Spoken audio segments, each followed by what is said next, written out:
నమో వెంకటేశాయ. మిమ్మల్ని ఎంతగానో అలరిస్తున్న శుభోదయం కార్యక్రమానికి స్వాగతం. హరి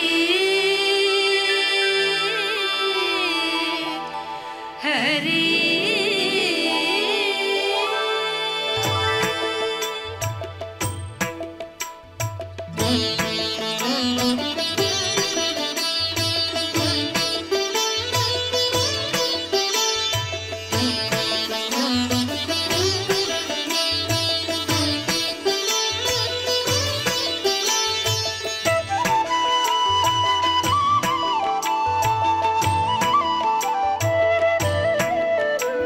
జగజ్జాలపాలం కనత్కంఠమాలం శరచంద్రపాలం మహాదైత్యకాలం నభో నీలకాయం దురావారమాయం సుపద్మాసహాయం భజేహం భజేహం. జగజ్జాలపాలం కనత్కంఠమాలం శరచంద్రపాలం మహాదైత్యకాలం నభో నీలకాయం దురావారమాయం సుపద్మాసహాయం భజేహం భజేహం.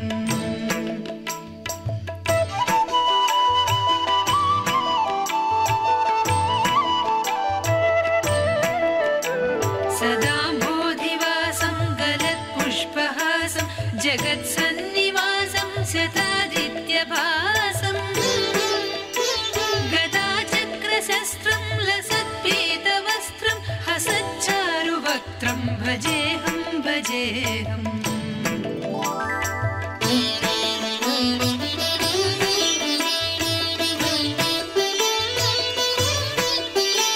రమాకంఠహారం శృతివ్రాతసారం జలాంతర్విహారం ధరాభారహారం చిదానందరూపం మనోజ్ఞస్వరూపం ధృతానేకరూపం భజేహం భజేహం.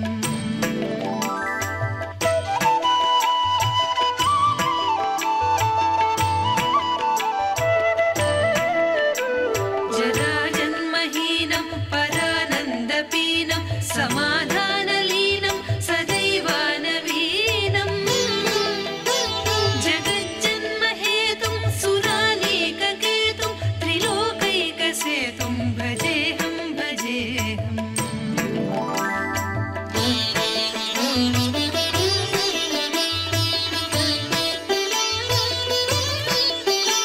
కృతాంనాయగానం ఖగాధీశయానం విముక్తిర్నిదానం హరారాతిమానం స్వభక్తానుకూలం జగద్వృక్షమూలం నిరస్తార్థశూలం భజేహం భజేహం.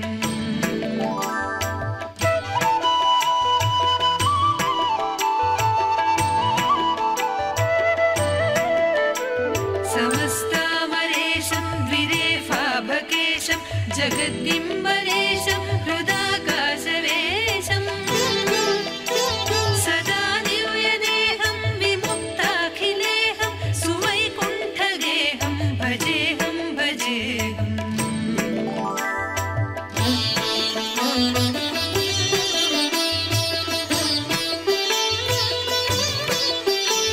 సురాలీ బలిష్టం త్రిలోకీ వరిష్టం గురుణాంగరిష్టం స్వరూపైకరిష్టం సదా యుద్ధధీరం మహావీరవీరం భవాంబోధితారం భజేహం భజేహం.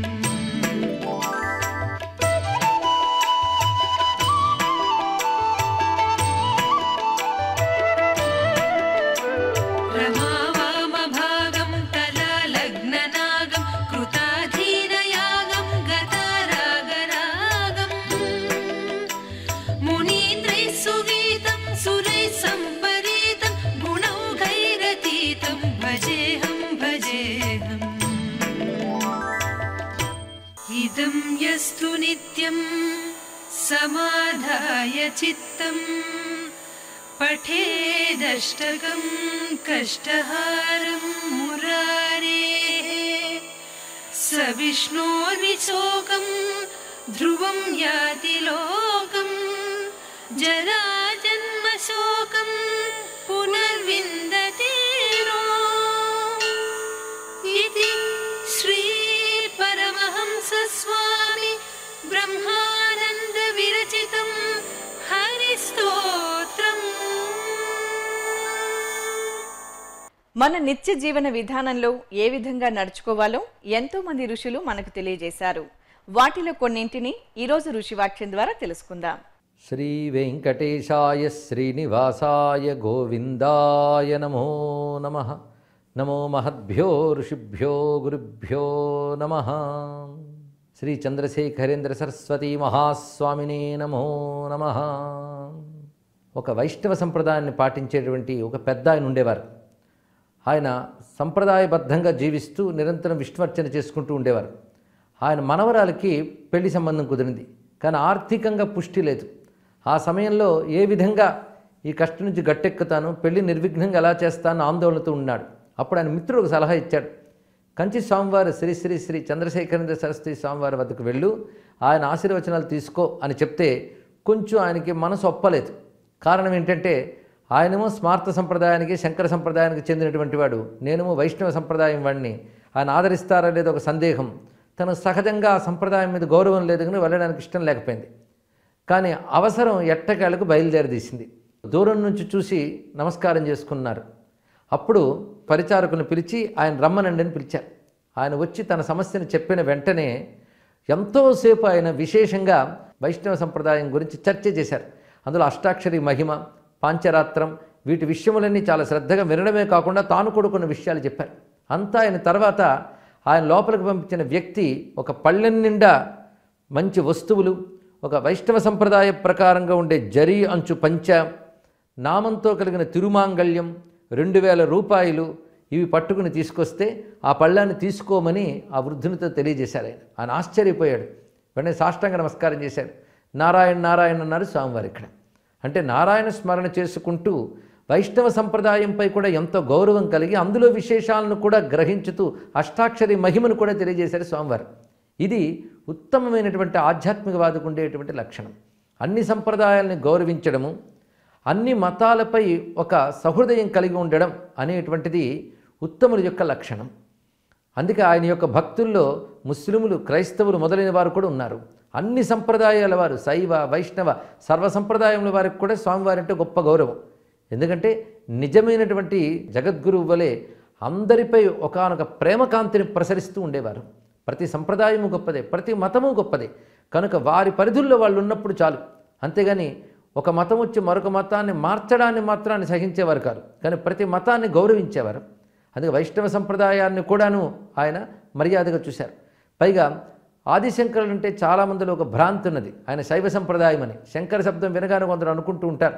అలాగే భస్మధారణ చేస్తారు కనుక శైవులు అనుకుంటూ ఉంటారు. కానీ ఆదిశంకర సంప్రదాయం శైవ సంప్రదాయం కాదు, వైష్ణవ సంప్రదాయం కూడా కాదు.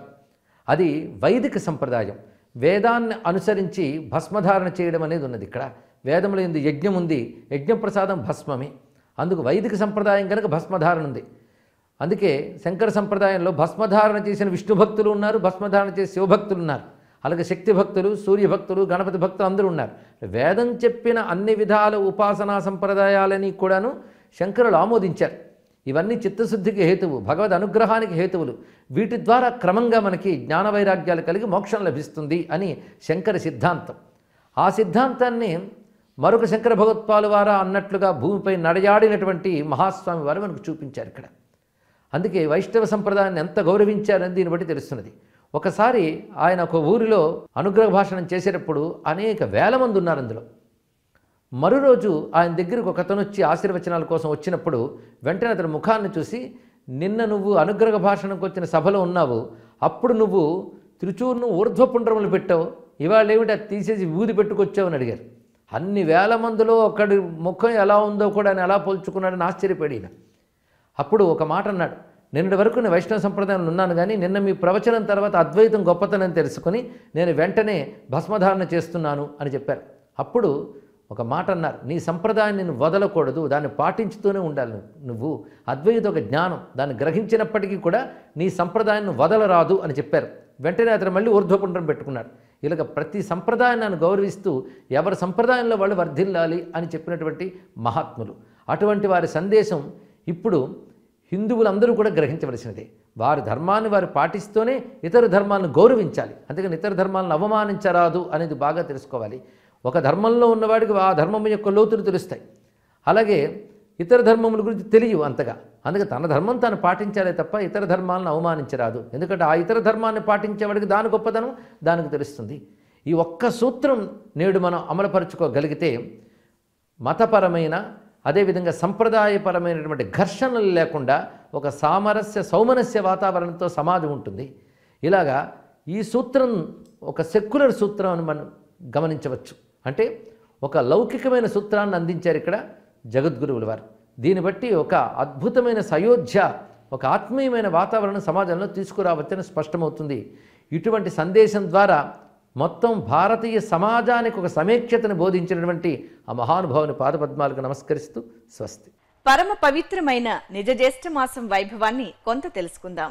ప్రహ్లాదశ్చాస్మి దైత్యానాం కాలః కలయతామహం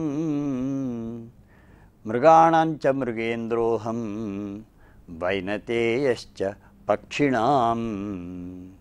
ఇక్కడ దైత్యులలో దితి సంతానం, దైత్యులు అంటే కశ్యప ప్రజాపతి యొక్క భార్యలలో దితి అదితి శ్రేష్ఠులు.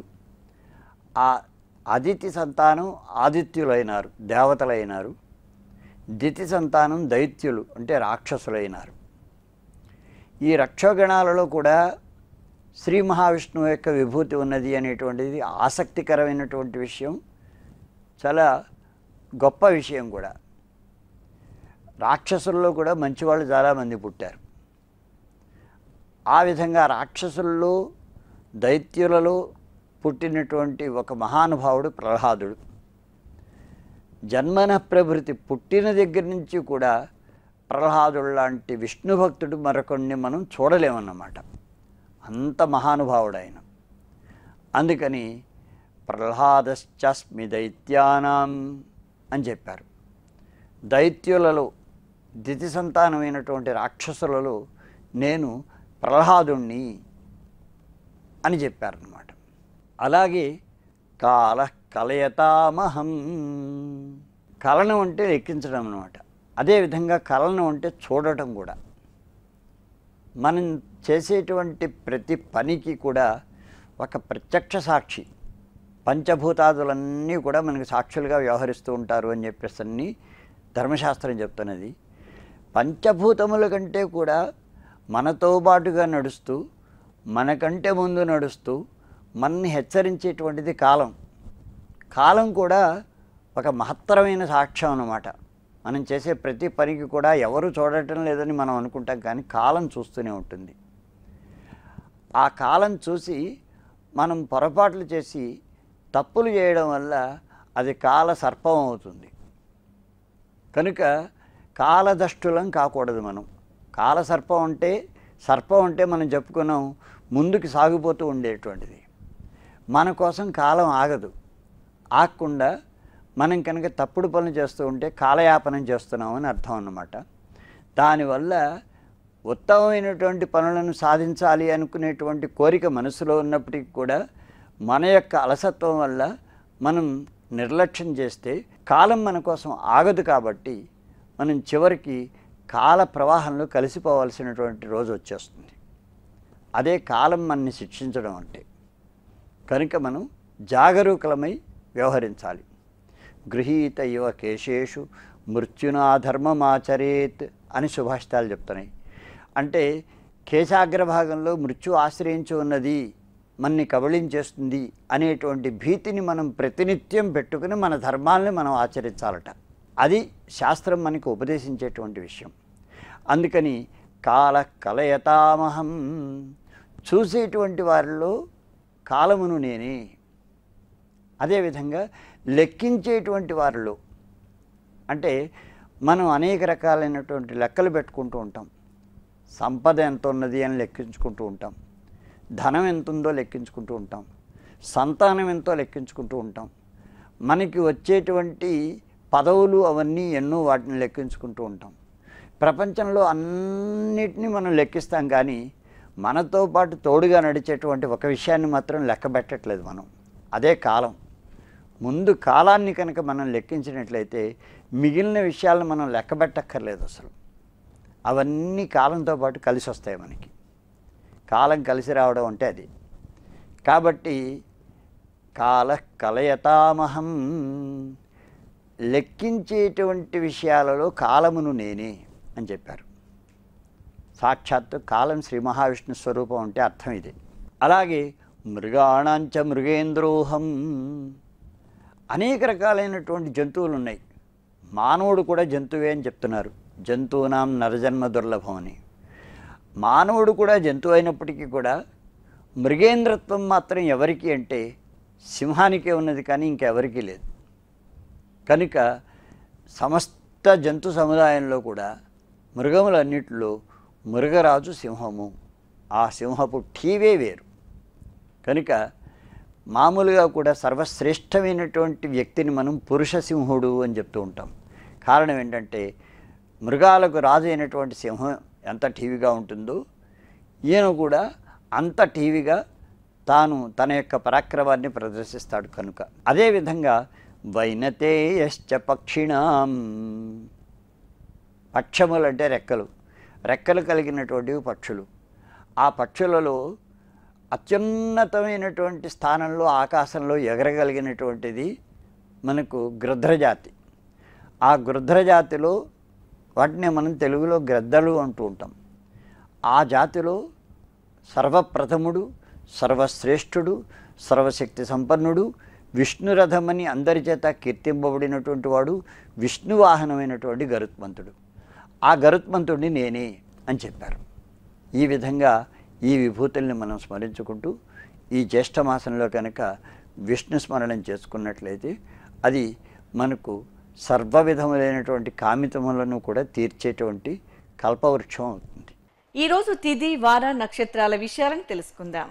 ఈరోజు జూన్ 17వ తేదీ చాంద్రమాన విలంబినామ సంవత్సర ఉత్తరాయణ గ్రీష్మర్తువులో నిజజ్యేష్ఠ మాసంలో శుక్లపక్షంలో చతుర్థి తిథి, ఆదివారం, పుష్యమి నక్షత్రం.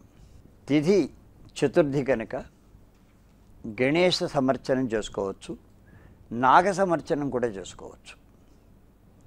అలాగే ఆదివారం కనుక సూర్యోపాసనం చేసుకోవచ్చు. సూర్య సంబంధమైనటువంటి స్తోత్రాలను, అష్టోత్తర శతనామావళి స్తోత్రాలను మనం పఠించుకోవచ్చు. సూర్య కవచాన్ని పఠించుకోవచ్చు. అలాగే సూర్య జపం చేయవచ్చు. సూర్య నమస్కారాలని మనం ఆచరించవచ్చు. అలాగే పుష్యమి అనేటువంటిది అదితి ప్రధానమైనటువంటి నక్షత్రం కనుక పుష్యమి నాడు బ్రహ్మోపాసనం చేసుకోవచ్చు. మరొక విషయం ఏంటంటే పుష్యార్క యోగం అంటారు. అంటే ఆదివారము పుష్యమి నక్షత్రం రెండు కలిసి రావడం అనేటువంటిది. ఆ రోజున సూర్యోపాసనం ఎంతో ప్రశస్తమైనటువంటిది. కనుక ఇవన్నీ కూడా ఈ రోజున సంభవిస్తూ ఉన్నాయి. వీటిని మనం దృష్టిలో పెట్టుకొని సూర్య సమర్చనం, అరుణ పారాయణాధికం చేసుకుంటే మనకు శ్రేయస్సులు కలుగుతాయి. ఇప్పటి శుభోదయం కార్యక్రమంలో కలుసుకుందాం. ఓం నమో వెంకటేశాయ.